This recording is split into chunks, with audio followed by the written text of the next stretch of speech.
नमस्कार, बिहार न्यूज़ देख रहे हैं आप। दिन भर की खबरों में आपका स्वागत है। मैं हूं श्रुति चौबे आपके साथ। आज दिन है शनिवार और तारीख 28 मार्च। आइए नजर डालते हैं आज की मुख्य खबरों पर। फ्यूचर सीएम के पोस्टरों से सियासत गर्म, निशांत कुमार की एंट्री से बढ़ी हलचल। पटना में लगे फ्यूचर सीएम के पोस्टरों ने बिहार की राजनीति में हलचल बढ़ा दी है, जिनमें निशांत कुमार को नए चेहरे के रूप में दिखाया जा रहा है। मुख्यमंत्री नीतीश कुमार के संभावित इस्तीफे की चर्चाएं के बीच 30 मार्च को बड़े फैसले की अटकलें तेज हैं। हालांकि अभी तक कोई आधिकारिक घोषणा नहीं हुई है, लेकिन सियासी माहौल काफी गर्मा गया है। बिहार सिविल कोर्ट चपरासी परीक्षा रद्द, लाखों अभ्यर्थी परेशान। 15 मार्च 2026 को हुई बिहार सिविल कोर्ट चपरासी भर्ती परीक्षा रद्द कर दी गई है। 173 पदों की इस भर्ती को लेकर अब चिंता बढ़ गई है। 4 साल बाद हुई परीक्षा रद्द होने से अभ्यर्थी निराश हैं और नई तारीख का इंतजार कर रहे हैं। मैट्रिक रिजल्ट को लेकर फर्जी नोटिस वायरल, बोर्ड ने दी चेतावनी। बिहार बोर्ड ने मैट्रिक 2026 रिजल्ट की तारीख वाला वायरल नोटिस फर्जी बताया है। अभी रिजल्ट की कोई आधिकारिक घोषणा नहीं हुई है। छात्रों से कहा गया है कि सिर्फ ऑफिशियल वेबसाइट पर ही भरोसा करें। अफवाहों और फर्जी लिंक से दूर रहने की सलाह दी गई है।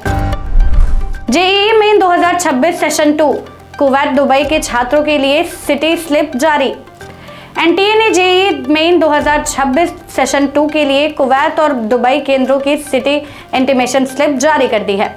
अभ्यर्थी वेबसाइट पर जाकर परीक्षा शहर की जानकारी देख सकते हैं, जबकि एडमिट कार्ड अलग से जारी होगा। परीक्षा 2 से 8 अप्रैल के बीच सीबीटी मोड में होगी।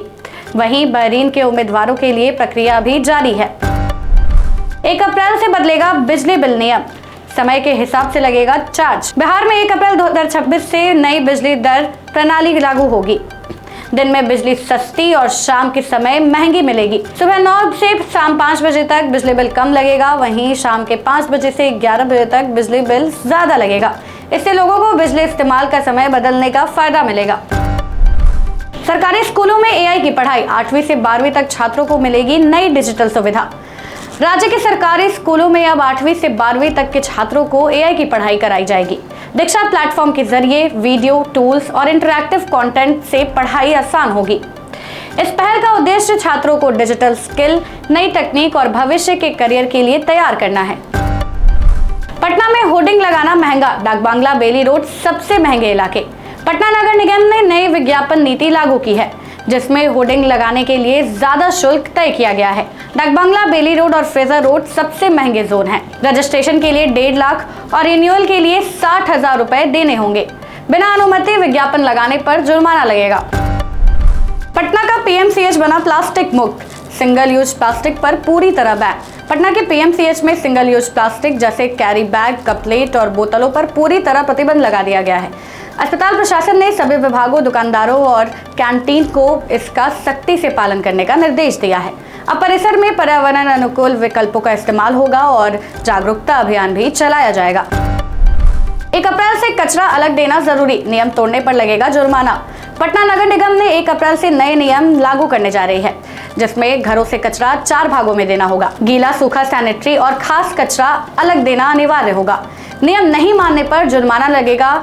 नगर निगम ने बताया है कि शहर में रोज करीब 1100 टन कचरा निकलता है, इसलिए लोगों को जागरूक होकर सहयोग करना होगा।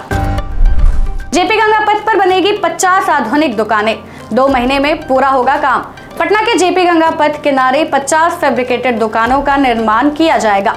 पटना स्मार्ट सिटी लिमिटेड इस प्रोजेक्ट को 2 महीने में पूरा करने की तैयारी में है। नई दुकानों का डिजाइन ऐसा होगा कि गंगा का दृश्य भी साफ दिखे और क्षेत्र की सुंदरता बनी रहे। राजस्व अधिकारियों की हड़ताल पर सख्त सरकार, 1 अप्रैल से हर हाल में होगा काम। बिहार सरकार ने हड़ताल पर गए राजस्व अधिकारियों के खिलाफ सख्त रुख अपनाया है।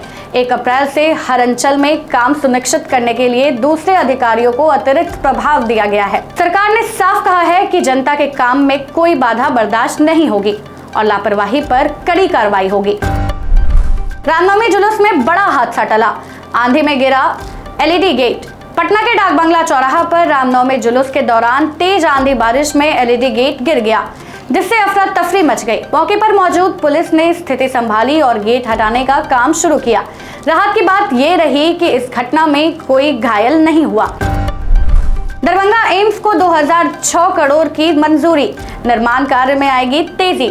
दरभंगा में बन रहे बिहार के दूसरे एम्स के लिए केंद्र सरकार ने 2006.07 करोड़ रुपए की लागत को मंजूरी दी है। स्वास्थ्य मंत्री मंगल पांडे ने इसे बड़ी सौगात बताते हुए कहा है कि इससे निर्माण कार्य तेजी से होगा। एम्स बनने से स्वास्थ्य सेवाएं बेहतर होगी और रोजगार के अवसर भी बढ़ जाएंगे। पटना में बिजली चोरी का भंडाफोड़, प्लास्टिक फैक्ट्री पर 20 लाख का जुर्माना। पटना सिटी के खाजेकला इलाके में बिजली विभाग ने छापेमारी कर चोरी की बिजली से चल रही प्लास्टिक फैक्ट्री का खुलासा किया। जांच में मीटर से छेड़छाड़ की पुष्टि हुई, जिसके बाद संचालक पर करीब 20.39 लाख रुपए का जुर्माना लगाया गया। मामले में प्राथमिकी दर्ज कर आगे की कार्रवाई शुरू कर दी गई है। बिहार में बदला मौसम, 38 जिलों में आंधी, बारिश और बिजली का अलर्ट। बिहार में शुक्रवार रात से मौसम खराब है। पटना समेत कई जिलों में आंधी बारिश हुई। मौसम विभाग ने 38 जिलों में अलर्ट जारी किया है, जिसमें 12 जिलों में ऑरेंज अलर्ट और 26 जिलों में येलो अलर्ट जारी है। तेज हवा, बारिश और आकाशीय बिजली की संभावना जताई गई है। 31 मार्च के बाद मौसम साफ होगा और अप्रैल से फिर गर्मी बढ़ेगी। फिलहाल के लिए बस इतना ही। बाकी की अपडेट्स के लिए बने रहे बिहार न्यूज टुडे के साथ। तब तक के लिए धन्यवाद।